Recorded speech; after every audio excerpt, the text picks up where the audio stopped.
ನಮಸ್ಕಾರ. C cube coppers current ಕ್ಯಾಪ್ಚರ್ಸ್ಗೆ ಸ್ವಾಗತ. ಇವತ್ತಿನ ಎಲ್ಲ ಇಂಪಾರ್ಟೆಂಟ್ ಕರೆಂಟ್ ಅಫೇರ್ಸ್ ಅಪ್ಡೇಟ್ಗಳನ್ನು ನಾವು ಈ ವಿಡಿಯೋದಲ್ಲಿ ಪ್ರೊವೈಡ್ ಮಾಡ್ತೀವಿ. ರೆಫರೆನ್ಸಿಗೆ ಪ್ರಜಾವಾಣಿ ಮತ್ತೆ ದ ಹಿಂದೂ ನ್ಯೂಸ್ ಪೇಪರ್ ಇಟ್ಕೊಂಡಿದ್ರು ಕೂಡ ಬೇರೆ ಬೇರೆ ಸೋರ್ಸ್ಗಳಿಂದ ನಾವು ಇಂಪಾರ್ಟೆಂಟ್ ಇನ್ಫಾರ್ಮೇಷನ್ ಅನ್ನ ನಿಮಗೆ ಅಪ್ಡೇಟ್ ಮಾಡ್ತೀವಿ. ಈ ನ್ಯೂಸ್ ಪೇಪರ್ ಸೀರೀಸ್ ಅಲ್ಲಿ ನಾವು ಮೊದಲನೇದಾಗಿ ದ ಹಿಂದೂ ನ್ಯೂಸ್ ಪೇಪರ್ ಓವರ್ ವ್ಯೂನ ಪ್ರೊವೈಡ್ ಮಾಡ್ತೀವಿ. ಅದಾದ ನಂತರ ಯಾವ್ಯಾವ ಆರ್ಟಿಕಲ್ಗಳಿಗೆ ಡೀಟೇಲ್ಡ್ ಅನಾಲಿಸಿಸ್ ಬೇಕಿದೆ ಅದನ್ನು ಪ್ರೊವೈಡ್ ಮಾಡ್ತೀವಿ. ಅನಂತರ ಪ್ರಜಾವಾಣಿ ನ್ಯೂಸ್ ಪೇಪರ್ ಇಂದು ವಿಶ್ಲೇಷಣೆ ಮಾಡ್ತೀವಿ. At the end 3 MCQ current affairs basis ಮೇಲೆ ಆಮೇಲೆ ಒಂದು ಮೇನ್ಸ್ ಕ್ವಶನ್ಸ್ ನ ನಾವು ಪ್ರೊವೈಡ್ ಮಾಡ್ತೀವಿ. ಇಲ್ಲಿ ನಾವು ಯೂಸ್ ಮಾಡಿರುವಂತ PDF ನಿಮಗೆ ಬೇಕಾದಲ್ಲಿ ನೀವು ಕಾಪರೇಜ್ ಆಪ್ ನ ಡೌನ್ಲೋಡ್ ಮಾಡಿ ದೆನ್ ಆ ಆಪ್ ಅಲ್ಲಿ ಫ್ರೀ ಸ್ಟಡಿ ಮೆಟೀರಿಯಲ್ಸ್ ಅಂತ ನಿಮಗೆ ಸಿಗುತ್ತೆ. ಆ ಫ್ರೀ ಸ್ಟಡಿ ಮೆಟೀರಿಯಲ್ಸ್ ಅಂಡರ್ ನಿಮಗೆ ಕಾಪರ್ ಕಟ್ಟಿಂಗ್ಸ್ ಅಂತ ಸಿಗುತ್ತೆ. ನೀವು ಅಲ್ಲಿ ಈ PDF ನ ಡೌನ್ಲೋಡ್ ಮಾಡ್ಕೊಬಹುದು. ಇವತ್ತಿನ ನ್ಯೂಸ್ ಪೇಪರ್ ಸ್ಯಾಟರ್ಡೆ May 21, 2022. ಇವತ್ತಿನ ನ್ಯೂಸ್ ಪೇಪರ್ ಅಂತೂ ಖಾಲಿ ಪಲಾವು. ಯಾಕಂದ್ರೆ ಇವತ್ತಿನ ನ್ಯೂಸ್ ಪೇಪರಲ್ಲಿ ಏನೂ ಇಂಪಾರ್ಟೆಂಟ್ ಇಲ್ಲ. ಹಿಂದೂ ನ್ಯೂಸ್ ಪೇಪರಲ್ಲಿ ಏನೂ ಇಂಪಾರ್ಟೆಂಟ್ ಇಲ್ಲ ಅಂದ್ರೆ ಪ್ರಜಾವಾಣಿ ಕೂಡ ನಾನು ಡೀಟೇಲ್ ಆಗಿ ನೋಡಿದೆ. ಇವತ್ತು ಪ್ರಜಾವಾಣಿನಲ್ಲೂ ಏನು ಅಂತ ಇಂಪಾರ್ಟೆಂಟ್ ಇಲ್ಲ.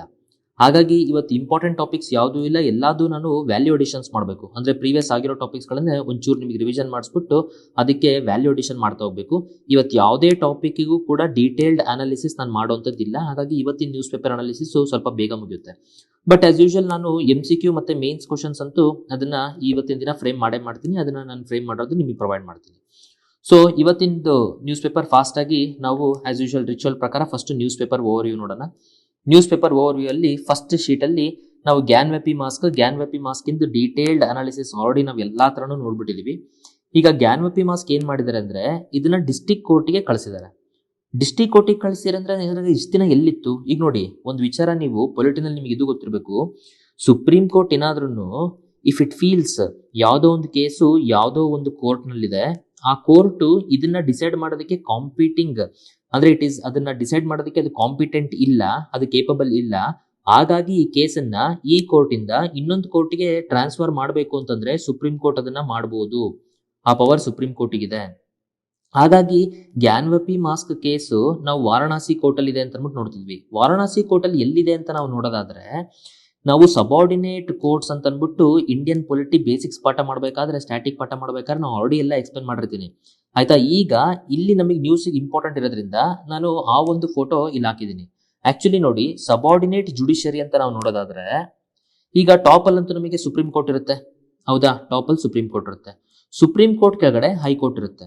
ಹೈಕೋರ್ಟ್ ಕೆಳಗಡೆ ಡಿಸ್ಟ್ರಿಕ್ಟ್ ಕೋರ್ಟ್ ಇರುವಂತದ್ದು. ಈ ಡಿಸ್ಟ್ರಿಕ್ಟ್ ಕೋರ್ಟ್ ಅಲ್ಲಿ 2 ಡಿವಿಷನ್ ಆಗುತ್ತೆ ನಮಗೆ. ಡಿಸ್ಟ್ರಿಕ್ಟ್ ಕೋರ್ಟ್ ಅಲ್ಲಿ ಒಬ್ರು ಡಿಸ್ಟ್ರಿಕ್ಟ್ ಜಡ್ಜ್ ಅಂತ ಅನ್ಬಿಟ್ಟು, ಆಯ್ತಾ, ಇನ್ನೊಬ್ರು ಸೆಷನಲ್ ಜಡ್ಜ್ ಅಂತ ಅನ್ಬಿಟ್ಟು. ಹಾಗಾದ್ರೆ ಡಿಸ್ಟ್ರಿಕ್ಟ್ ಜಡ್ಜ್ ಅಂದ್ರೆ ಯಾರು? ಡಿಸ್ಟ್ರಿಕ್ಟ್ ಜಡ್ಜ್ ಅಂದ್ರೆ ಯಾವ್ದು ಸಿವಿಲಿಯನ್ ಕೇಸಸ್ ಗಳನ್ನ ಹ್ಯಾಂಡಲ್ ಮಾಡ್ತಾರಲ್ಲ, ಕ್ರಿಮಿನಲ್ ಅಲ್ಲ, ಸಿವಿಲಿಯನ್ ಕೇಸಸ್, ಅವಾಗ ಅಲ್ಲಿ ಕೂಡುವಂತ ಜಡ್ಜ್ ಅನ್ನ ಡಿಸ್ಟ್ರಿಕ್ಟ್ ಜಡ್ಜ್ ಅಂತ ನಾವು ಕರಿತೀವಿ. ಓಕೆ, ಒಂದೇ ಕೋರ್ಟೇ, ಡಿಸ್ಟ್ರಿಕ್ಟ್ ಕೋರ್ಟ್ ಅಲ್ಲೇ. ಅದೇ with respect to criminal cases ಏನಾದ್ರು ಇತ್ತು ಅಂತಂದ್ರೆ ಅದನ್ನ ನಾವು ಹ್ಯಾಂಡಲ್ ಮಾಡೋದನ್ನ ಸೆಷನಲ್ ಜಡ್ಜ್, ಅಲ್ಲಿ ಕೂಡುವಂತ ಜಡ್ಜ್ ನಾವೇನಂತ ಕರಿತೀವಿ? ಸೆಷನಲ್ ಜಡ್ಜ್ ಅಂತ ಅಂದ್ಬಿಟ್ಟು ಹೇಳ್ತೀವಿ, ಆಯ್ತಾ. ಇದು ಕ್ರಿಮಿನಲ್ ಕೇಸಸ್ ರಿಲೇಟೆಡ್. ಈ ಡಿಸ್ಟ್ರಿಕ್ಟ್ ಜಡ್ಜ್ ಕೆಳಗಡೆ ನಮಗಿರ್ತಾರೆ ಸಬಾರ್ಡಿನೇಟ್ ಅಥವಾ ಸಿವಿಲ್ ಜಡ್ಜ್ ಅಂತ ಇರ್ತಾರೆ. ಅದ್ರ ಕೆಳಗಡೆ ಇರುತ್ತೆ ಮುನ್ಸಿಫ್ ಕೋರ್ಟ್. ಇದೆಲ್ಲ ನಾನು ಮಾತಾಡ್ತಿರೋದು ಇದ್ರ ಬಗ್ಗೆ. It is with respect to civil cases. ಅದೇ ತರ ಕ್ರಿಮಿನಲ್ ಕೇಸಸ್ಗೆ ಒಂದು ಡಿಸ್ಟ್ರಿಕ್ಟ್ ಅಲ್ಲಿ ಸೆಷನಲ್ ಜಡ್ಜ್ ಅಂತ ಇರ್ತಾರೆ. ಅದ್ರ ಕೆಳಗಡೆ ಚೀಫ್ ಜುಡಿಷಿಯಲ್ ಮ್ಯಾಜಿಸ್ಟ್ರೇಟ್ ಇರ್ತಾರೆ. ಅದ್ರ ಕೆಳಗಡೆ ಜುಡಿಷಿಯಲ್ ಮ್ಯಾಜಿಸ್ಟ್ರೇಟ್ ಇರ್ತಾರೆ. ಇವ್ರ ಪವರ್ಗಳು ಏನು ಅಂತ ನೋಡೋಣ. ಸೆಷನಲ್ ಜಡ್ಜ್ ಏನ್ ಮಾಡ್ಬೋದು? ಕ್ರಿಮಿನಲ್ ಕೇಸಸ್ ಗಳನ್ನ ಇವ್ರು ಹ್ಯಾಂಡಲ್ ಮಾಡ್ತಾರಲ್ಲ, ಅಲ್ಲಿ ಏನಾದ್ರೂ ತಪ್ಪಿತ್ತು ಅಂದ್ರೆ ಬೇಕಾದ್ರೆ ಅವರು ಲೈಫ್ ಇಂಪ್ರಿಸನ್ಮೆಂಟ್ ಕೊಡ್ಬೋದು, ಬೇಕಾದ್ರೆ ಕ್ಯಾಪಿಟಲ್ ಪನಿಷ್ಮೆಂಟ್ ಕೂಡ ಕೊಡ್ಬೋದು. ಬಟ್ ಇವ್ರು ಕ್ಯಾಪಿಟಲ್ ಪನಿಷ್ಮೆಂಟ್ ಕೊಟ್ಟರು ಕೂಡ ಅಪೀಲ್ ಮಾಡದೇ ಇರ್ಲಿ, ವಿತೌಟ್ ದಟ್ ಅದು ಹೈಕೋರ್ಟಿಗೆ ಹೋಗುತ್ತೆ. ಅದು ನಾವು ಜುಡಿಷಿಯರಿ ಎಕ್ಸ್ಪ್ಲೈನ್ ಮಾಡಬೇಕಾದ್ರೆ ಸ್ಟ್ಯಾಟಿಕ್ ಕ್ಲಾಸ್ ಅಲ್ಲಿ ಬೇಸಿಕ್ಸ್ ನ ಹೇಳಿರ್ತೀನಿ. ಈಗ ಅಷ್ಟೆಲ್ಲ ತಿಳ್ಕೊಳೋದು ಬೇಡ. ಇಲ್ಲಿ ನೋಡೋಣ, ಸೆಷನಲ್ ಜಡ್ಜ್ ಅಲ್ಲಿ ಏನಂದ್ರೆ ಲೈಫ್ ಇಂಪ್ರಿಸನ್ಮೆಂಟ್ ಕೊಡಬಹುದು, ಕ್ಯಾಪಿಟಲ್ ಪನಿಷ್ಮೆಂಟ್ ಕೊಡಬಹುದು. ಅದೇ ತರ ಚೀಫ್ ಜುಡಿಷಿಯಲ್ ಮ್ಯಾಜಿಸ್ಟ್ರೇಟ್ ಇವರು 7 years ಪನಿಷ್ಮೆಂಟ್ ಡಿಕ್ಲೇರ್ ಮಾಡಬಹುದು ಯಾವ್ದಾರ ಒಂದು ಕೇಸಿಗೆ. ಅದೇ ತರ ಜುಡಿಷಿಯಲ್ ಮ್ಯಾಜಿಸ್ಟ್ರೇಟ್ 3 year ಪನಿಷ್ಮೆಂಟ್. ಈಗ ಯಾವ್ದೋ ಒಂದು ಕೇಸು 3 year ಪನಿಷ್ಮೆಂಟ್ ಗಿಂತ ಜಾಸ್ತಿ ಕೊಡ್ಬೇಕಂದ್ರೆ obviously judicial magistrate chief judicial magistrate ಕೊಡ್ತಾರೆ. ಅದೇ ಯಾವ್ದೋ ಒಂದು ಕೇಸು ಇಲ್ಲ ಇದಕ್ಕೆ ಲೈಫ್ ಇಂಪ್ರಿಸನ್ಮೆಂಟ್ ಅಥವಾ ಕ್ಯಾಪಿಟಲ್ ಪನಿಷ್ಮೆಂಟ್ ಆಗಬೇಕು ಅಂತ ಇವ್ರಿಗೆ ಅನ್ನಿಸ್ತು ಅಂತಂದ್ರೆ ದೆನ್ ಆಬ್ವಿಯಸ್ಲಿ ಅದು ಸೆಷನಲ್ ಜಡ್ಜ್ ಹೋಗುತ್ತೆ. ಈಗ ಡಿಸ್ಟ್ರಿಕ್ಟ್ ಜಡ್ಜ್ ಆಗ್ಲಿ ಸೆಷನಲ್ ಜಡ್ಜ್ ಆಗ್ಲಿ ಇವೆರಡು ಡಿಸ್ಟ್ರಿಕ್ಟ್ ಕೋರ್ಟ್ ಅಲ್ಲೇ ಕೂಡೋದು. ಅವ್ರು ಸಿವಿಲಿಯನ್ ಕೇಸಿಗೆ ಕೂತ್ರೆ ಡಿಸ್ಟ್ರಿಕ್ಟ್ ಜಡ್ಜ್ ಅಂತ ಕರಿತೀವಿ, ಕ್ರಿಮಿನಲ್ ಕೇಸಿಗೆ ಕೂತ್ರೆ ಸೆಷನಲ್ ಜಡ್ಜ್ ಅಂತ ಅಂದ್ಬಿಟ್ಟು ಹೇಳ್ತೀವಿ. ಈಗ ಗ್ಯಾನ್ವ್ಯಾಪಿ ಮಾಸ್ಕ್ ಇಂದು ಕೇಸ್ ಇದ್ದಂತದ್ದು ಇಲ್ಲಿ ಸಬಾರ್ಡಿನೇಟ್ ಸಿವಿಲ್ ಜಡ್ಜ್ ಅಲ್ಲಿ ಇದ್ದಿದ್ದು ಈ ಕೇಸು ಇಲ್ಲಿ ನಡೀತಾ ಇದ್ದಂತದ್ದು.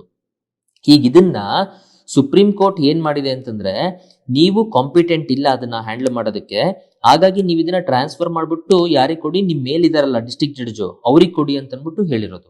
ಸೊ ಹಾಗಾಗಿ ಇಲ್ಲಿ ಇದೆ ನೋಡಿ, Supreme Court wants a more experienced judicial officer. ಆ ಕಾರಣದಿಂದ Supreme Court transferred the Gyanvapi Masjid suit proceedings from a civil judge to the district judge of the Varanasi. Civil judge ಅಂದ್ರೆ ಯಾರು? ಇಲ್ಲಿ ಸಿವಿಲ್ ಜಡ್ಜ್ ಇಂದ ಎಲ್ಲಿ ಕಳಿಸಿದರೆ ಡಿಸ್ಟ್ರಿಕ್ಟ್ ಜಡ್ಜ್ ಇಲ್ಲಿಗೆ ಕಳಿಸಿದ್ದಾರೆ.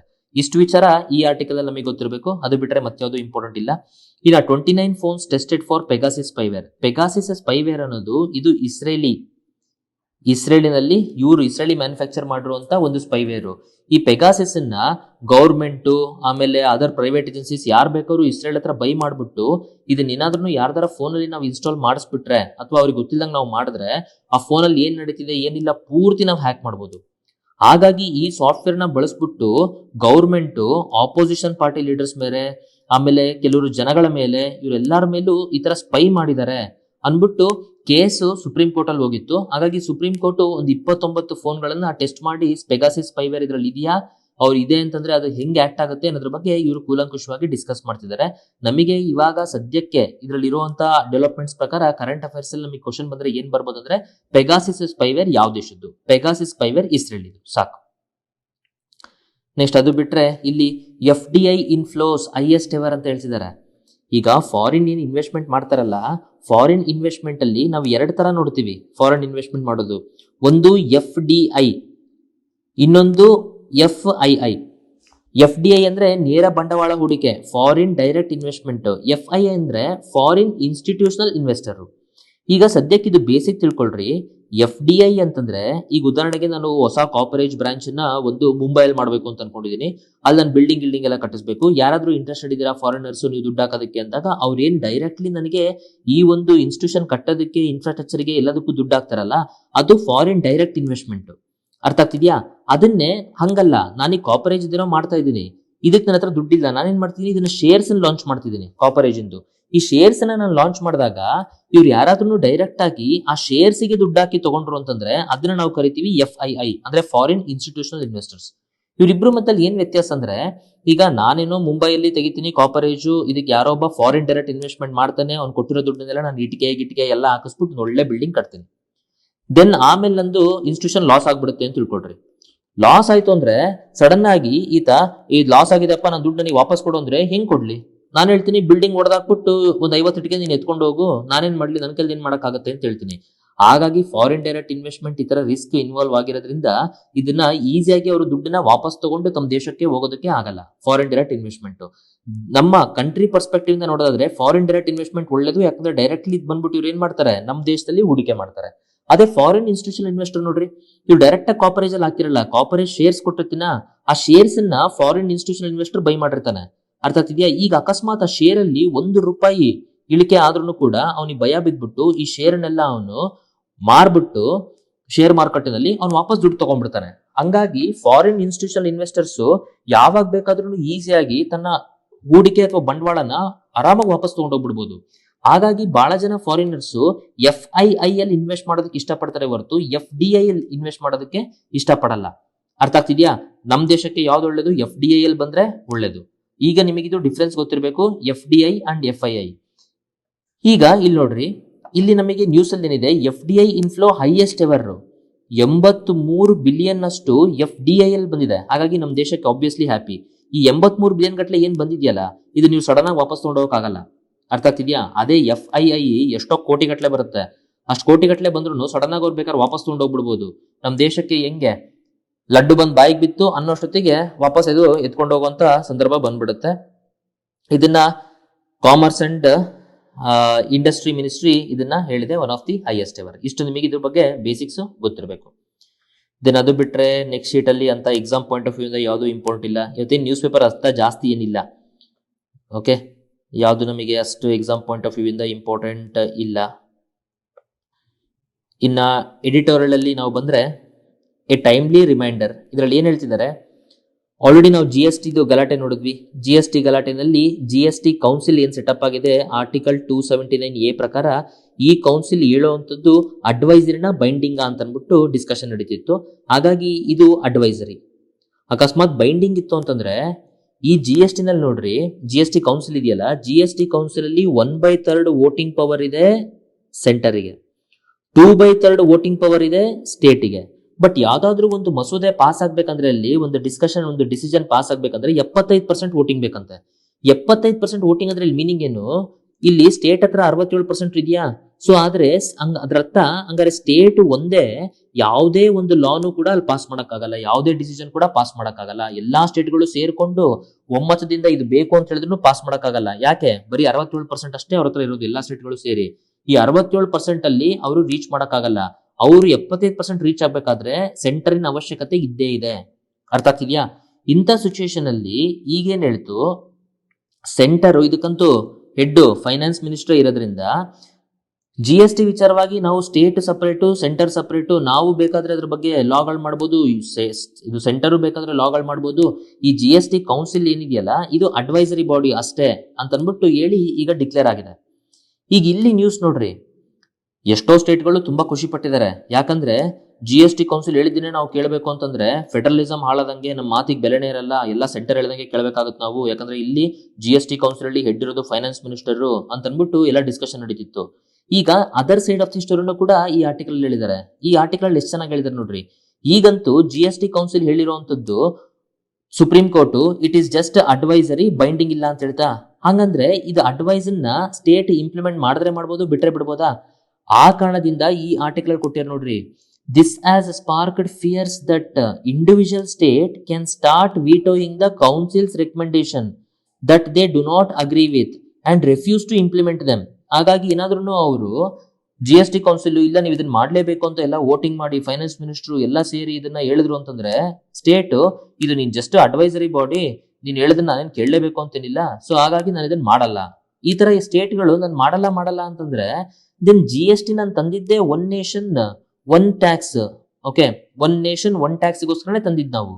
ಈಗ ಎಲ್ಲಾ ಸ್ಟೇಟ್ಗಳು ಇದನ್ನ ತನ್ನಿಷ್ಟ ಬಂದಂಗ್ ಮಾಡ್ಕೊಂತ ಹೋಯ್ತು ಅಂದ್ರೆ ಈ ವೆರಿ ಪರ್ಪಸ್ ಡಿಫೀಟ್ ಮಾಡ್ದಂಗ್ ಆಗ್ಲಿಲ್ವಾ? ಹಾಗಾಗಿ ಇದ್ರ ಬಗ್ಗೆ ಒಂದ್ ಸ್ವಲ್ಪ ಡೆಲಿಬ್ರೇಷನ್ ನಡಿಬೇಕಾಗಿದೆ. ಈಗ ಸುಪ್ರೀಂ ಕೋರ್ಟ್ ಅಂತೂ ಇದ್ರ ಬಗ್ಗೆ ವರ್ಡಿಕ್ಟ್ ಕೊಟ್ಟಿದೆ. ಈಗ ಶಾರ್ಟ್ಲಿ GST ಕೌನ್ಸಿಲ್ ಇಂದ ಮೀಟಿಂಗ್ ಕರೀತಾರೆ. GST ಕೌನ್ಸಿಲ್ ಮೀಟಿಂಗ್ ಕರೆದ್ಬಿಟ್ಟು ಅದರಲ್ಲಿ ಎಲ್ಲಾ ಕುತ್ಕೊಂಡು ಇನ್ನೊಂದ್ಸತಿ ಮಾತುಕತೆ ಮಾಡಿ ಹಿಂಗೆ ಅಂತ ಅನ್ಬಿಟ್ಟು ಇದನ್ನ ಬಗೆಹರಿಸ್ಕೊಂತಾರೆ. ಓಕೆ, ನೆಕ್ಸ್ಟ್ ಅದಾದ್ಮೇಲೆ ಆಕ್ಟ್ ಅರ್ಲಿ ಡಿಸಿಸಿವ್ಲಿ. ಇಲ್ಲಿ ಏನಿದೆ ನ್ಯೂಸು, ಅಯೋಧ್ಯ ವರ್ಡಿಕ್ಟ್ ಆಯ್ತು. ಅಯೋಧ್ಯ ವರ್ಡಿಕ್ಟ್ ಅಂತೂ 1991 place of worship act under exemption ಇತ್ತು. ಯಾಕಂದ್ರೆ ಆ ಕೇಸಿಂದ ಗಲಾಟೆ ಆಲ್ರೆಡಿ ನಡೀತಿತ್ತು. ಆ ಕಾರಣದಿಂದ once place of worship act ಬಂದ ಮೇಲೆ ಏನಾಯ್ತು ಅಂತಂದ್ರೆ, August 15, 1947 ಅಲ್ಲಿ ಯಾವ್ಯಾವ ಟೆಂಪಲ್ ಮಸೀದಿ ಯಾವ್ಯಾವ ಸ್ಟೇಟಸ್ ಅಲ್ಲಿ ಇದೆಯೋ ಅದು ಹಂಗೆ ಇರಬೇಕು, ಯಾವುದಕ್ಕೂ ಚೇಂಜ್ ಮಾಡಂಗಿಲ್ಲ, ಇದು ರೂಲ್ಸ್ ಬಂತು. ಆ ಟೈಮಲ್ಲಿ ಎಕ್ಸೆಪ್ಷನ್ ಇತ್ತು ಅಯೋಧ್ಯ ಕೇಸಿಗೆ. ಹಾಗಾಗಿ ಅದೊಂದು ಕೇಸ್ ಬಿಟ್ಟು ಮಿಕ್ಕಿದ ಎಲ್ಲಾ ಕೇಸ್ಗಳು ಬಿದ್ದೋದ್ವು. ಈಗ ಒನ್ಸ್ ಅಗೇನ್ ಅಯೋಧ್ಯ ವರ್ಡಿಕ್ಟ್ ಅಲ್ಲಿ ಹಿಂದೂ ಕ್ಲೇಮ್ಗಳು ಸಕ್ಸಸ್, ಹಿಂದೂ ಕ್ಲೇಮ್ಗಳಿಗೆ ವಿಕ್ಟರಿ ಸಿಕ್ಕದ ಮೇಲೆ, ಅಂದ್ರೆ ಅಲ್ಲಿ ಆ ಜಾಗನ ರಾಮ ಮಂದಿರ ಕಟ್ಟೋದಕ್ಕೆ ಕೊಟ್ಟ ಮೇಲೆ ಈಗ ಮತ್ತೆ ಹೊಸ ಜಾಗಗಳಲ್ಲಿ ಮಾಸ್ಕ್ಗಳಲ್ಲಿ ಹೊಸ ಗಲಾಟೆ ನಡೀತಿದೆ. ಉದಾಹರಣೆಗೆ ನಾವಿಲ್ಲಿ ಜ್ಞಾನವಾಪಿ ಮಾಸ್ಕ್ ನೋಡಿದೀವಲ್ಲ ವಾರಣಾಸಿನಲ್ಲಿ, ಅದಿರ್ಬೋದು. ಅಥವಾ ಈಗ ಮತ್ತೆ ಇಲ್ಲಿ ಮಥುರಾದಲ್ಲಿ ಕೃಷ್ಣ ಟೆಂಪಲ್, ಆ ಟೆಂಪಲ್ ಪ್ರಿಮೈಸಸ್ ಅಲ್ಲಿ ಶಾಹಿ ಈದ್ಗಾ ಮಸೀದ್ ಇದಂತೆ. ಹಾಗಾಗಿ ಟೆಂಪಲ್ ಪ್ರಿಮೈಸಸ್ ಅಲ್ಲಿ ಯಾಕೆ ಇದನ್ನು ಹೊಡೀರಿ, ಇದನ್ನ ತೆಗೆದಾಕ್ರಿ ಅಂತ ಅಂದ್ಬಿಟ್ಟು ಇದೊಂದು ಆಗ್ತಿದೆ. ಹಂಗೆ ಪ್ರತಿ ಊರಲ್ಲೂ ಎಲ್ಲ ಈ ತರ ಸ್ಟಾರ್ಟ್ ಆಯ್ತು ಅಂದ್ರೆ ದಿನ್ ಹಿಂಗಿದು ಹೆಂಗ್ ಹ್ಯಾಂಡಲ್ ಮಾಡೋದು? ಹಾಗಾಗಿ ಪ್ಲೇಸ್ ಆಫ್ ವರ್ಷಿಪ್ ಆಕ್ಟ್ ಇವ್ರು ಏನ್ ಮಾಡ್ತಾರೆ, ಕೆಲವು ಕಡೆ ಕೆಲವು ಕೋರ್ಟ್ಗಳು ಇಲ್ಲ ಇದಕ್ಕೆ ಪ್ಲೇಸ್ ಆಫ್ ವರ್ಷಿಪ್ ಆಕ್ಟ್ ಬರಲ್ಲ, ಇದಕ್ಕೆ ಪ್ಲೇಸ್ ಆಫ್ ವರ್ಷಿಪ್ ಆಕ್ಟ್ ಬರಲ್ಲ, ಇದು ಸ್ಪೆಷಲ್ ಕೇಸು, ಇದು ಮುಂಚೆಯಿಂದನೇ ಇಲ್ಲಿ ಟೆಂಪಲ್ ಇದೆ, ಇದನ್ನ ನಾವು ಎಲ್ಲೂ ಹೊಡಿತಿಲ್ಲ, ಇದು ಫಸ್ಟೇ ಡಿಕ್ಲೇರ್ ಆಗಿದೆ. ಈ ತರ ಎಲ್ಲ ಪ್ಲೇಸ್ ಆಫ್ ವರ್ಷಿಪ್ ಆಕ್ಟ್ ಗೆ ಎಕ್ಸಂಪ್ಷನ್ಸ್ ಹಾಕೊಂಡು ಈ ಕೇಸ್ಗಳನ್ನ ಎಂಟರ್ಟೈನ್ ಮಾಡ್ತಿದ್ದಾರೆ. ಹಾಗಾಗಿ ಮತ್ತೆ ಸುಪ್ರೀಂ ಕೋರ್ಟ್ ಈಗ ಇನ್ವಾಲ್ವ್ ಆಗ್ಬಿಟ್ಟು ಪ್ಲೇಸ್ ಆಫ್ ವರ್ಷಿಪ್ ಆಕ್ಟ್ ಏನು ಅಂತ ಅನ್ಬಿಟ್ಟು ಒಂದು ಡಿಸಿಸಿವ್ ಆಗಿ, ಅದಕ್ಕೆ ಅಲ್ಲಿ ಹೆಡ್ಡಿಂಗ್ ಇರೋದು ಆಕ್ಟ್ ಅರ್ಲಿ, ಸುಪ್ರೀಂ ಕೋರ್ಟ್ ಬೇಗ ಆಕ್ಟ್ ಮಾಡಬೇಕು, ಒಂದು ಡಿಸಿಸಿವ್ ಆಗಿ ಇದಕ್ಕೆ ಒಂದು ಸುಖಾಂತ್ಯನ ತರಬೇಕು. ಇಲ್ಲ ಅಂದ್ರೆ ಪ್ರತಿ ಊರು ಪ್ರತಿ ಕೇರಿನಲ್ಲೂ ಇದು ಈ ಗಲಾಟೆ ಸ್ಟಾರ್ಟ್ ಆಗುತ್ತೆ. ಮಸೀದಿ ಹೊಡಿರಿ ಟೆಂಪಲ್ ಕಟ್ರಿ, ಟೆಂಪಲ್ ಹೊಡಿರಿ ಮಸೀದಿ ಕಟ್ರಿ ಅಂತ. ಸೊ ಹಾಗಾಗಿ ದೇಶ ತುಕಡ ಆಗ್ಬಿಡುತ್ತೆ. You should be very careful. ಇದು ಆದಷ್ಟು ಬೇಗ ಇದ್ರ ಮೇಲೆ ನಮಗೆ ಹಾಕ್ಬೇಕು. Okay, then talking peace negotiation with Maoist. Actually article detail ಹೋದ್ಮೇಲೆ ನನಗೆ ಏನ್ ಅನಿಸ್ತು ಅಂತಂದ್ರೆ, ಈ ಆರ್ಟಿಕಲ್ ನ ಬರೆದಿರೋದು IPS ಸಾಹೇಬ್ರು RK ವಿಜ್. ಇವರು ಛತ್ತೀಸ್ಗಢಲ್ಲಿ ಇವರು DGP ಇದ್ರು ಆಯ್ತಾ. ಹಾಗಾಗಿ ಛತ್ತೀಸ್ಗಢಲ್ಲಿ ಮಾವೋಯಿಸ್ಟ್ ನೆಗೋಸಿಯೇಷನ್ಸ್ ಏನಿದೆ ಏನಿಲ್ಲ ಅನ್ನೋದನ್ನ ಆ ಟೈಮಲ್ಲಿ ಇವರು ಫಸ್ಟ್ ಹ್ಯಾಂಡ್ ಇನ್ವಾಲ್ವ್ಮೆಂಟ್ ಇವರು ಇದ್ದಿದ್ದು, ಅಲ್ಲೆಲ್ಲ ನೆಗೋಸಿಯೇಷನ್ಸ್ ಮಾಡೋದ್ರಿಂದ ಅವರೆಲ್ಲ ನೆಗೋಸಿಯೇಷನ್ಸ್ ಅವೆಲ್ಲವನ್ನು ಕೂಡ ಡೀಟೇಲ್ ಆಗಿ ಬಾಲ್ ಬೈ ಬಾಲ್ ಕಮಿಟಿಯಲ್ಲಿ ಅಲ್ಲಿ ಮಾವೋಯಿಸ್ಟ್ ಯಾರಿದ್ರು, ಯಾರು ಹೆಂಗ್ ಮಾಡ್ತಾರೆ, ಏನು ಎಲ್ಲ ಹೇಳಿದ್ದಾರೆ. ನಾವು ಬರೀತಿರೋದು UPSC KPSC exam point of view ಇಂದ ಬರೋಂತ ಕ್ವಶನ್ ಬಂದ್ರೆ 15 ಮಾರ್ಕರಿಗೆ ಸಿಗುತ್ತೆ.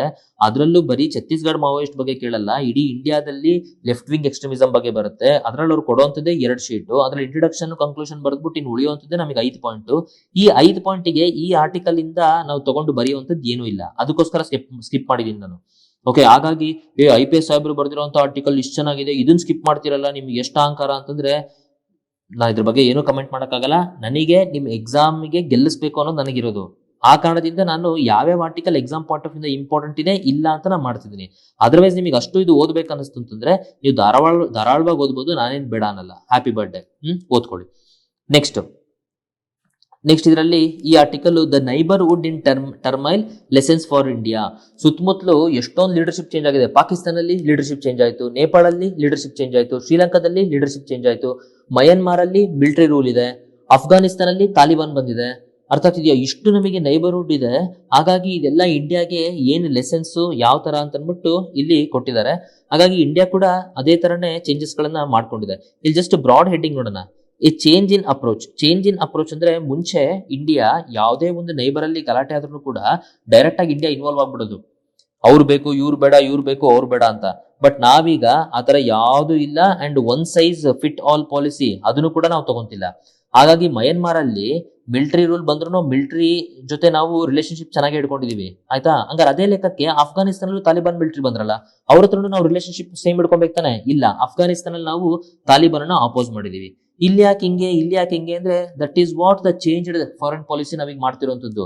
ನಾವು one size fit all approach ಮಾಡ್ತಿಲ್ಲ. ಎಲ್ಲೆಲ್ಲಿ ಯಾವ್ದಕ್ಕೆ ಯಾವ್ಯಾವ ಸಿಚುವೇಶನ್ ಅನುಗುಣವಾಗಿ ಹೆಂಗ್ ಆಕ್ಟ್ ಮಾಡ್ಬೇಕು ನಾವು ಹಂಗೆ ಆಕ್ಟ್ ಮಾಡ್ತಿದೀವಿ. ಅರ್ಥ ಆಗ್ತಿದ್ಯಾ? ಸೊ ಅದ್ರ ಜೊತೆಗೆ people more important than leaders. ಹಾಗಾಗಿ ಇಲ್ಲಿ ನಮ್ಮ ಫೇವರೆಟ್ ಈಗ ಏನಾದ್ರು ಬಾಂಗ್ಲಾದೇಶಲ್ಲಿ ಇಂಡಿಯಾಗೆ ಫುಲ್ ಸಪೋರ್ಟಿವ್ ಇರುವಂತಹ ಅವಾಮಿ ಲೀಗ್ ಶೇಖ್ ಹಸೀನಾ ಏನಾದ್ರು ಬಿದ್ದು ಬೇರೆ ಏನಾದ್ರು ಪ್ರೈಮ್ ಮಿನಿಸ್ಟರ್ ಬಂದ್ರು ಅಂದ್ರೆ ಅವ್ರೂ ನಾವು ಅಷ್ಟೇ ಸಪೋರ್ಟ್ ಮಾಡ್ತೀವಿ. ಶೇಖ್ ಹಸೀನಾ ಏನು ಇಷ್ಟು ದಿನದ ಫ್ರೆಂಡ್ ಇಂಡಿಯಾಗೆ ನಾನು ಬೀಳ್ತಾ ಇದ್ದೀನಿ, ಬನ್ನಿ ನನಗೆ ಹೆಲ್ಪ್ ಮಾಡಿ ಅಂದ್ರೆ ನಾವು ಹೆಲ್ಪ್ ಮಾಡಲ್ಲ. ನಮಗೆ people is more important than leaders. ಅರ್ಥ ಆಗ್ತಿದ್ಯಾ?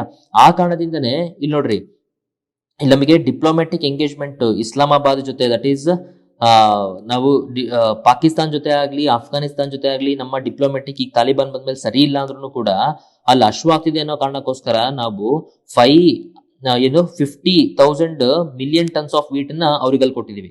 ಅಟ್ ದ ಸೇಮ್ ಟೈಮ್ ಶ್ರೀಲಂಕಾಗೂ ಕೂಡ okay, we are guided by the best interest of the people. Mahinda ರಾಜಪಕ್ಷನ ಇರ್ತಾನ ಹೋಗ್ತಾನ ನಮಗೆ ಅದ್ರ ಬಗ್ಗೆ ಇಂಪಾರ್ಟೆಂಟ್ ಇಲ್ಲ, ಅಲ್ಲಿ ಪೀಪಲ್ ನ ವೆಲ್ಫೇರ್ ಇಂಪಾರ್ಟೆಂಟ್ ಅಂತ ನಾವು ಹೇಳಿದೀವಿ. ಅರ್ಥ ಆಗ್ತಿದ್ಯಾ? ದೆನ್ ಈ ತರ ನಾವು ಫಾರಿನ್ ಪಾಲಿಸಿ ಚೇಂಜ್ ಮಾಡಿರೋದು ಚೆನ್ನಾಗಿದೆ, it's very good. But at the same time ನಾವು ತುಂಬಾ ನ್ಯೂಟ್ರಲ್ ಪೊಸಿಷನ್ ಹಿಡ್ಕೊಂಡ್ರು ಕೂಡ ನಮಗೆ ಏನು ಉದ್ದಾರ ಇಲ್ಲ. ಯಾಕಂದ್ರೆ ಫಸ್ಟ್ ಇಂದ ನ್ಯೂಟ್ರಲ್ ಪೊಸಿಷನ್ ಹಿಡ್ಕೊಂತ ಬಂದ್ವಿ. ಈಗ ರಷ್ಯಾ ಅಂತೂ ಫುಲ್ ಕುಸಿತಾ ಇದೆ. ಯಾವ ಲೆವೆಲ್ ಕುಸಿತಾ ಇದೆ ಅಂದ್ರೆ ಈ ಕಡೆ ಉಕ್ರೇನ್ ವಾರ್ ಮಾಡಿದೆ ಬಿಕಾಸ್ ಉಕ್ರೇನ್ ನಾಟೋಕ್ ಸೇರುತ್ತೆ ಅಂತ. ಆ ಕಡೆ ನೋಡಿದ್ರೆ ಫಿನ್ಲ್ಯಾಂಡ್, ಸ್ವೀಡನ್ ಇವೆಲ್ಲವೂ ಆಲ್ರೆಡಿ ನಾಟೋಕ್ ಸೇರ್ತಿದಾವೆ. ಹಾಗಾಗಿ ಹಂಗಾರೆ ರಷ್ಯಾ ಇದ್ರ ಮೇಲೂ ವಾರ್ ಮಾಡ್ಕೊಂತ ಕುತ್ಕೊಂಡ್ರೆ ರಷ್ಯಾ ಫುಲ್ ವೀಕ್ ಆಗ್ಬಿಡುತ್ತೆ ಎಕನಾಮಿ ವೈಸ್. ಈ ತರ ವೀಕ್ ಆದಂತ ರಷ್ಯಾ ಅದಕ್ಕೆ ಯಾವ್ದಾರ ಒಂದು ಸಪೋರ್ಟ್ ಬೇಕಾನೆ. ಅದಕ್ಕೆ ಯಾವ್ದಾದ್ರು ಒಂದು ಸಪೋರ್ಟ್ ಬೇಕು ಅಂದ್ರೆ ಹಾಗಾದ್ರೆ ರಷ್ಯಾ ಚೈನಾ ಕಡೆ ಹೋಗುತ್ತೆ, ಇಂಡಿಯಾ ಕಡೆ ಯಾಕೆ ಬರುತ್ತೆ? ಹಾಗಾಗಿ ಇಂಡಿಯಾ ವೇಸ್ಟ್ ಆಗ್ಬಿಡುತ್ತೆ. ಹಾಗಾಗಿ ನ್ಯೂಟ್ರಲ್ ಪೊಸಿಷನ್ ಇಂಡಿಯಾ ತಗೊಂಬಾರ್ದು. Either it may be Russia's invasion of Ukraine ಆದ್ರೂ ಇರ್ಬೋದು, ಅಥವಾ ಚೈನಾಸ್ ಮೂವ್ಸ್ ಇನ್ ಹಾಂಗ್ಕಾಂಗ್ ಆದ್ರೂ ಇರ್ಬೋದು, ಅದನ್ನು ಹೇಳ್ತಿದೆ. ದೆನ್ ಅದಾದ್ಮೇಲೆ ಇಲ್ಲಿ ಮತ್ತೇನಿದೆ ನ್ಯೂಸ್?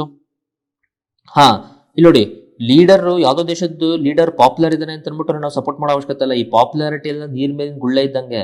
ಯಾಕಂದ್ರೆ KP ಓಲಿ ನೇಪಾಳಲ್ಲಿ ಲ್ಯಾಂಡ್ ಸ್ಲೈಡ್ ವಿಕ್ಟರಿ ತಗೊಂಡಿದ್ದ. ಇಮ್ರಾನ್ ಖಾನ್ ಎಲ್ಲಾ ಅಸೆಂಬ್ಲಿ ಸೀಟ್ಸ್ ಇಮ್ರಾನ್ ಖಾನ್ ಅಲ್ಲಿ ಗೆದ್ದಿದ್ದ ಚೆನ್ನಾಗಿ. ಅರ್ಥ ಆಗ್ತಿದ್ಯಾ? ಶ್ರೀಲಂಕಾದಲ್ಲಂತೂ ರಾಜಪಕ್ಷ ಫ್ಯಾಮಿಲಿ ಸಖತ್ತಾಗಿ ಗೆದ್ದಿತ್ತು. ಹಿಂಗೆಲ್ಲಾ ಗೆದ್ದಂತದ್ದು ಎಲ್ಲಿದ್ದಾರೆ ಇವ್ರೀಗ? ಎಲ್ಲಾರು ಮನೆಗೆ ಹೋದ್ರು. ಅರ್ಥ ಆಗ್ತಿದ್ಯಾ? ಹಾಗಾಗಿ ಲೀಡರ್ ಕಲ್ಟ್ ಅನ್ನ ಪ್ರಮೋಟ್ ಮಾಡಬೇಡ್ರಿ. ಜೊತೆಗೆ focus upon economy. At the end of the day ಎಕನಾಮಿನೇ ಮ್ಯಾಟರ್ ಆಗೋದು. ಹೊರಗಡೆ ಲೆಕ್ಕಕ್ಕೆ ನಮಗೆ ಇವೆಲ್ಲ ಕಂಡ್ರು ಕೂಡ ಪಾಕಿಸ್ತಾನದಲ್ಲಿ ಇನ್ಫ್ಲೇಷನ್ ಹಸುವು, ಅಫ್ಘಾನಿಸ್ತಾನಲ್ಲಿ ಇನ್ಫ್ಲೇಷನ್ ಹಸುವು, ಶ್ರೀಲಂಕಾದಲ್ಲಿ ಇನ್ಫ್ಲೇಷನ್ ಹಸುವು. ಎಕನಾಮಿ ಸರಿ ಇತ್ತು ಅಂದ್ರೆ ಯಾರು ಜನ ಗಲಾಟೆ ಮಾಡಲ್ಲ. ಎಕನಾಮಿ ಹೋಯ್ತು ದೆನ್ ಎಲ್ಲ ಹೋದಂಗೆ. ಹಾಗಾಗಿ ಈ ಆರ್ಟಿಕಲ್ ಅಲ್ಲಿ ಒಂದು ಕಾನ್ಸೆನ್ಸಸ್ ಮಾಡೆಲ್ ನ ಇಟ್ಕೊಂಡು ನಾವು ನಮ್ಮ ಸುತ್ತಮುತ್ತಲ ದೇಶಗಳ ಜೊತೆ ಒಳ್ಳೆ ರಿಲೇಶನ್ಶಿಪ್ ಇಟ್ಕೊಬೇಕು. ಅದರಿಂದ ಆಗಿರುವಂತಹ ವಿಚಾರಗಳಿಂದ ನಾವು ಕೂಡ ಏನ್ ಮಾಡ್ಬೇಕು, ಲೆಸನ್ಸ್ ಗಳನ್ನ ಕಲಿಬೇಕು ಅಂತ ಈ ಆರ್ಟಿಕಲ್ ಹೇಳ್ತಿದೆ. ಹಾಗಾಗಿ ಎಕ್ಸಾಮ್ ಪಾಯಿಂಟ್ ಆಫ್ ವ್ಯೂ ಇಂದ ಇಂಪಾರ್ಟೆಂಟ್ ಅಲ್ಲ, ಬಟ್ ಸುತ್ತಮುತ್ತಲು ನಮ್ಮ ದೇಶದಲ್ಲಿ ಏನ್ ನಡೀತಿದೆ, ನಮ್ಮ ದೇಶದ ಸುತ್ತಮುತ್ತಲು ಇರುವಂತಹ ದೇಶಗಳಲ್ಲಿ ಅಂತ ಗೊತ್ತಿರಬೇಕು. ದೆನ್ ಇದ್ಯಾವುದು ನಮಗೆ ಎಕ್ಸಾಮ್ ಪಾಯಿಂಟ್ ಆಫ್ ವ್ಯೂ ಇಂದ ಇಂಪಾರ್ಟೆಂಟ್ ಅಲ್ಲ. ಸೇಮ್ ಥಿಂಗ್ ಇಲ್ಲೂ ಕೂಡ ನಾನು ಡಿಟೇಲ್ ನೋಡಿದೆ ಇವತ್ತಿನ ನ್ಯೂಸ್ ಪೇಪರ್, ಬಟ್ ಎಲ್ಲಾ ಕಡೆ it is only about politics and other related news. Next, norms eased for GM crop research. Actually ಏನಂತಂದ್ರೆ ಈಗ ರಿಸರ್ಚ್ ಪರ್ಪಸ್ ಆಗಿ ಜೀನ್ ಎಡಿಟಿಂಗ್ ಮಾಡ್ತಾರೆ. ಟ್ರಾನ್ಸ್ಜೆನಿಕ್ ಅಂತ ಅಂದ್ಬಿಟ್ಟು ನಾವು ಹೇಳ್ತೀವಿ. ಟ್ರಾನ್ಸ್ಜೆನಿಕ್ ಅಂದ್ರೆ ಟ್ರಾನ್ಸ್ ಅಂದ್ರೆ ಬೇರೆ ಒಂದು ಪ್ಲಾಂಟಿನ ಜೀನ್ ನ ತಂದ್ಬಿಟ್ಟು ಇನ್ನೊಂದು ಪ್ಲಾಂಟಿಗೆ ಅಳವಡಿಸುವಂಥದ್ದು, ಅಥವಾ ಬೇರೆ ಒಂದು ಬ್ಯಾಕ್ಟೀರಿಯಾದ ಇರ್ಬೋದು. ಈಗ BT ಬ್ರಿಂಜಾಲು, BT ಕಾಟನ್, ಯಾವುದೋ ಬ್ಯಾಕ್ಟೀರಿಯಾದ ಜೀನ್ ನ ತಂದ್ಬಿಟ್ಟು ಇದ್ರೊಂದ್ರೆ ಇದ್ ಮಾಡ್ತಿರೋದು, ಅದನ್ನ ನಾವೇನಂತ ಕರಿತೀವಿ, ಟ್ರಾನ್ಸ್ಜೆನಿಕ್ ಕ್ರಾಪ್ಸ್ ಅಂತ ಅಂದ್ಬಿಟ್ಟು ಹೇಳ್ತೀವಿ. ಈ ಟ್ರಾನ್ಸ್ಜೆನಿಕ್ ಕ್ರಾಪ್ಸ್ ಅನ್ನ ನಾವು ಜಸ್ಟ್ ಟೆಸ್ಟ್ ಮಾಡಬೇಕು, ರಿಸರ್ಚ್ ಮಾಡ್ಬೇಕಂದ್ರೂ ಕೂಡ we have to take the permission of GEAC, that is genetic engineering appraisal committee. ಇದು it's an expert body under environment ministry. So ಇದ್ರ ಅಂಡರ್ ನಾವ್ ಏನ್ ಮಾಡ್ಬೇಕಿತ್ತು, ಪರ್ಮಿಷನ್ ತಗೊಬೇಕಿತ್ತು. ಅರ್ಥ ಆಗ್ತಿದ್ಯಾ? ಈ ತರ ಎಲ್ಲದಕ್ಕೂ ನಾವು ಪರ್ಮಿಷನ್ ತಗೊಂತ ಹೋದ್ರೆ ರಿಸರ್ಚ್ ಅಂಡ್ ಡೆವಲಪ್ಮೆಂಟ್ ಗೆ ಅಡ್ಡ ಆಗುತ್ತೆ. ದಿರ್ಫೋರ್ ಯಾರ್ಯಾರು ರಿಸರ್ಚ್ ಮಾಡ್ತಾರೋ, ಅಂದ್ರೆ ಟ್ರಯಲ್, ಇದು ಕ್ಲಿನಿಕಲ್ ಟ್ರಯಲ್ಸ್ ಅಥವಾ ಇದು ಲ್ಯಾಂಡ್ ಮೇಲ್ ಟ್ರಯಲ್ಸ್ ತರುವಂತದ್ದು, ಆಮೇಲೆ ಕಮರ್ಷಿಯಲಿ ಮಾಡುವಂತದ್ದು, ಅವೆಲ್ಲ ನೆಕ್ಸ್ಟ್ ಸ್ಟೆಪ್ಸ್. ಅವೆಲ್ಲ ಜಸ್ಟ್ ರಿಸರ್ಚ್ ಮಾಡೋರಿಗೆ ಡೈರೆಕ್ಟ್ಲಿ ಎಕ್ಸಂಪ್ಷನ್ಸ್ ಕೊಡೋಣ. ಯಾವುದೇ ರೀತಿ ಇವರು GEAC ಹತ್ರ ಪರ್ಮಿಷನ್ ತಗೊಳ್ಳೋಂತ ಅವಶ್ಯಕತೆ ಇಲ್ಲ ಅಂತ ಅಂದ್ಬಿಟ್ಟು ರಿಸರ್ಚ್ ಅನ್ನು ಪ್ರಮೋಟ್ ಮಾಡೋದಕ್ಕೆ ಈ ನಾರ್ಮ್ಸ್ ನ ಯೂಸ್ ಮಾಡಿದ್ದಾರೆ. ಎಕ್ಸಾಮ್ ಪಾಯಿಂಟ್ ಆಫ್ ವ್ಯೂ ಇಂದ GEAC ಇದು ಏನ್ ಪರ್ಮಿಷನ್ ಕೊಡುತ್ತೆ, ಇದು ಯಾವ ಮಿನಿಸ್ಟ್ರಿ ಅಂಡರ್ ಬರುತ್ತೆ, ಬಂದ್ರೆ ಅಷ್ಟು ಬರ್ಬೋದು. ಅದು ಬಿಟ್ಟರೆ ನಮಗೆ ಮತ್ತೆ ಯಾವುದು ಇಂಪಾರ್ಟೆಂಟ್ ಇಲ್ಲ. ನೆಕ್ಸ್ಟ್ ಅಸ್ಸಾಂ ಅಲ್ಲಿ ಫ್ಲಡ್ ಬಂದಿದೆ, ಅದ್ರದ್ದೊಂದು ಇಲ್ಲಿದೆ ನ್ಯೂಸ್, ಬಂದೇ ಬರುತ್ತೆ, ಮಳೆಗಾಲ. ಓಕೆ, ನೆಕ್ಸ್ಟ್ ಇಲ್ಲಿ ನೋಡಿ, Finland says Russia is suspending gas pipe supplies. ಯಾಕೆಂದ್ರೆ ಈಗ ಫಿನ್ಲ್ಯಾಂಡ್ ಏನ್ ಮಾಡ್ತಿದೆ, ಫಿನ್ಲ್ಯಾಂಡ್ ಈಗ ನ್ಯಾಟೋಕ್ ಸೇರ್ತೀನಿ ಅಂತ ಅಂದ್ಬಿಟ್ಟು ಹೇಳಿದೆ, ಆಲ್ರೆಡಿ ಡಿಕ್ಲೇರ್ ಮಾಡಿದೆ ಫಿನ್ಲ್ಯಾಂಡ್. ಇದ್ರ ಹಿಂದೆನೆ ಸ್ವೀಡನ್ ಕೂಡ ಸೇರ್ಕೊಂತಿದೆ. ಹಂಗಿರ್ಬೇಕಾದ್ರೆ ಈಗ ಫಿನ್ಲ್ಯಾಂಡ್ ಹೆಂಗಾರ ಮಾಡಿ ಬಡಿಬೇಕಲ್ಲ. ಹಾಗಾಗಿ ರಷ್ಯಾ ನಾನು gas pipelines, gas supply ಏನ್ ಮಾಡ್ತೀನಿ ಅದನ್ನ ಸಸ್ಪೆಂಡ್ ಮಾಡ್ತಿದೀನಿ ಅಂತ ಅಂದ್ಬಿಟ್ಟು ಹೇಳಿದೆ. ಇನ್ ನೆಕ್ಸ್ಟ್ ಬರ್ತಾ ನೆಕ್ಸ್ಟ್ ರಷ್ಯಾ ಫಿನ್ಲ್ಯಾಂಡ್ ಸ್ವೀಡನ್ಗೆ ಅಟ್ಯಾಕ್ ಮಾಡಿದ್ರು ಮಾಡ್ಬೋದು, ಹೇಳಕ್ ಬರಲ್ಲ ಪುಟಿನ್ ಹಿಂಗೆ ಅಂತ. Okay, then sports news. ಇದ್ರಲ್ಲಿ ನಮಗೆ ಯಾವುದು ಅಷ್ಟು ಇಂಪಾರ್ಟೆಂಟ್ ಇಲ್ಲ. ಓಕೆ, ಇನ್ನು ಇದ್ರ ಬಗ್ಗೆ ಅಂತೂ ಡೀಟೇಲ್ಡ್ ಅನಾಲಿಸಿಸ್ ನಾನು ಆಲ್ರೆಡಿ ಬ್ಯಾಡ್ಮಿಂಟನ್ ಇಂದು ಹಿಸ್ಟೋರಿಕ್ ಥಾಮಸ್ ಕಪ್ ಅದ್ರ ಬಗ್ಗೆ ನಾನು ಆಲ್ರೆಡಿ ಎಕ್ಸ್ಪ್ಲೇನ್ ಮಾಡಿದ್ದೀನಿ. ಓಕೆ, ಸೊ ಇಷ್ಟು ವಿಚಾರ ನಮಗೆ ಇವತ್ತಿನ ನ್ಯೂಸ್ ಪೇಪರ್ ಓವರ್ ವ್ಯೂ ಅಲ್ಲಿ.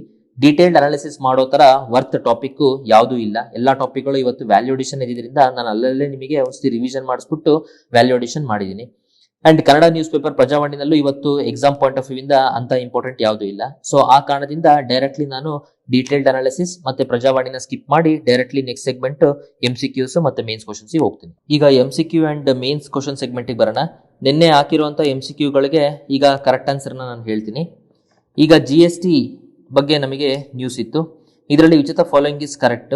ಫಸ್ಟ್ ಒನ್ ಇಲ್ಲಿ ತಪ್ಪು. ಯಾಕಂತಂದ್ರೆ ಇದೇ ಸುಪ್ರೀಂ ಕೋರ್ಟ್ ಹೇಳಿದ್ದು. Supreme Court the recommendation of the GST council are binding ಅಲ್ಲ, it is advisory on states. ಅದೇ ಇದ್ದು ಇನ್ GST ಕೌನ್ಸಿಲ್ ಇಂದಂತೂ article 279A GST council envisage that neither state nor centre are actually depend on each other separate ಆಗಿ ಮಾಡೋ ತರ power ಇದೆ. Okay, ಈ next one of spa ಬಗ್ಗೆ ಅಂತೂ ನಮಗೆ ಡೀಟೇಲ್ ಆಗಿ ಗೊತ್ತು. ಇದು bring under control what government of India consider disturbed areas. ಯಾವ್ದಾದ್ರು ಡಿಸ್ಟರ್ಬ್ಡ್ ಏರಿಯಾಸ್ ಇತ್ತಂದ್ರೆ ಇದ್ರ ಅಂಡರ್ ಬರುತ್ತೆ. ದೆನ್ ಯಾರಾದ್ರೂ ಆಫೀಸರ್ ಇದ್ರ ಅಂಡರ್ ವರ್ಕ್ ಮಾಡಿದಾಗ ಅವ್ರನ್ನ ಏನಾದ್ರು ನಾವು ಪ್ರಾಸಿಕ್ಯೂಷನ್ ಮಾಡ್ಬೇಕಂತಂದ್ರೆ then prior permission of the central government ತಗೊಬೇಕು. ಹೌದು, ಇವೆರಡು ಕೂಡ correct. Then Lithuania it is a Baltic country. Estonia, Latvia, Lithuania Baltic countries. So ಅದರಲ್ಲಿ ಲಿಥುವಾನಿಯಾ ಯಾವುದಕ್ಕೆ ಟಚ್ ಆಗುತ್ತೆ ಅಂತಂದ್ರೆ ಇದು ಪೋಲ್ಯಾಂಡ್ ಮತ್ತೆ ಬೆಲಾರಸ್ಗೆ ಟಚ್ ಆಗುತ್ತೆ. ಸ್ವೀಡನ್ ಇರೋದು ಮೇಲೆ, ಅರ್ಥ ಆಗ್ತಿದೆಯಾ? ನಾರ್ಡಿಕ್ ಕಂಟ್ರೀಸ್, ಸ್ಕ್ಯಾಂಡಿನೇವಿಯನ್ ಕಂಟ್ರೀಸ್ ಇದ್ರಲ್ಲಿ ಬರುತ್ತೆ. ಸ್ವೀಡನ್ ಮೇಲೆ, ಅದು ಟಚ್ ಆಗಲ್ಲ. ದೇರ್ಫೋರ್ ನೀವು ಮ್ಯಾಪ್ ಗಳನ್ನ ಡೀಟೇಲ್ ಆಗಿ ಓದಬೇಕು. Next, Indo Nepal relations needs a rebalancing. ಇದಕ್ಕೆ ಎಷ್ಟೊಂದು ಜನ ಆನ್ಸರ್ಸ್ ಬರೆದು ಕಳಿಸಿದೀರಾ. ಸೊ ಹಾಗಾಗಿ ಅವರಿಗೆ ನಾವು ಆನ್ಸರ್ಸ್ ಹೆಂಗಿರ್ಬೇಕು ಏನು ಅಂತ ಇವ್ಯಾಲ್ಯೂಟ್ ಮಾಡಿದ್ವಿ, ಮತ್ತೆ ಸಿನಾಪ್ಸಿಸ್ ಕೂಡ ಅದನ್ನ ಕಳಿಸಿದೀವಿ. ಹಾಗಾಗಿ ಬರೆದು ಕಳಿಸಿ, ನಿಮಗೂ ಕೂಡ ಸಿಗುತ್ತೆ. ನೆಕ್ಸ್ಟ್, ಇವತ್ತಿಂದು MCQs ಮತ್ತೆ ಮೇನ್ಸ್ ಕ್ವಶನ್ಸ್ ನೋಡೋಣ ಏನಿದೆ ಅಂತ ಅನ್ಬಿಟ್ಟು. ಫಸ್ಟ್ ಕ್ವಶನ್ ಆಬ್ವಿಯಸ್ಲಿ GEAC ಏನ್ ಇವತ್ತು ನಾವು ನೋಡಿದ್ವಲ್ಲ ನ್ಯೂಸ್ ಪೇಪರ್ ಅಲ್ಲಿ, ಅದ್ರ ಬಗ್ಗೆ ಇದೆ. ಪಾಸ್ ಮಾಡಿ ಕರೆಕ್ಟ್ ಆನ್ಸರ್ ಅನ್ನ ನೀವು ಯೂಟ್ಯೂಬ್ ಅಲ್ಲಿ ಕಮೆಂಟ್ ಮಾಡಿ. ನೆಕ್ಸ್ಟ್, ಟೂರ್ ಆಫ್ ಡ್ಯೂಟಿ ಅಂತ ಒಂದು ಸ್ಮಾಲ್ ಟಿಟ್ಪಿಟ್ ಪಾಯಿಂಟ್. ಇದು ಒಂದು ಟಿಟ್ಪಿಟ್ ಪಾಯಿಂಟ್ ನೋಡಿ, ಇದ್ರ ಬಗ್ಗೆ ನಿಮಗೆ ಏನಾರ ಗೊತ್ತಿದೆಯಾ ಅಂತ ಇದನ್ನೊಂದು ಆನ್ಸರ್ ಮಾಡಿ. ನೆಕ್ಸ್ಟ್, ಎಲೆಕ್ಟ್ರಾಲ್ ಬಾಂಡ್ ಬಗ್ಗೆ. ಎಲೆಕ್ಟ್ರಾಲ್ ಬಾಂಡ್ ಆಲ್ರೆಡಿ ನಾನು ಹೋದ ತಿಂಗಳು ಎಲೆಕ್ಟ್ರಾಲ್ ಬಾಂಡ್ ಬಗ್ಗೆ ಡಿಸ್ಕಸ್ ಮಾಡಿದ್ದೆ. ಎಲೆಕ್ಟ್ರಾನ್ ಬಾಂಡ್ ಮತ್ತೆ ಆಮೇಲೆ ಜಮ್ಮು ಕಾಶ್ಮೀರ್ ಡಿಲಿಮಿಟೇಷನ್ ಇವೆರಡು ಡಿಲೇ ಆಗ್ತಿದೆ ಅಂತ ಅಂದ್ಬಿಟ್ಟು ಅದ್ರ ಬಗ್ಗೆ ಡಿಸ್ಕಸ್ ಮಾಡಿದ್ವಿ. ಸೊ ಅದ್ರ ಮೇಲೆ ಒಂದು ಕ್ವಶನ್ ಇದೆ. ಇಲ್ಲಿ ಕ್ವಶನ್ ಏನ್ ಆನ್ಸರ್ ಅಂತ ನೋಡಿ, ಕೊಟ್ಟಿರುವಂತದ್ದು which of the above statement is incorrect ಅಂತ ಅಂದ್ಬಿಟ್ಟು.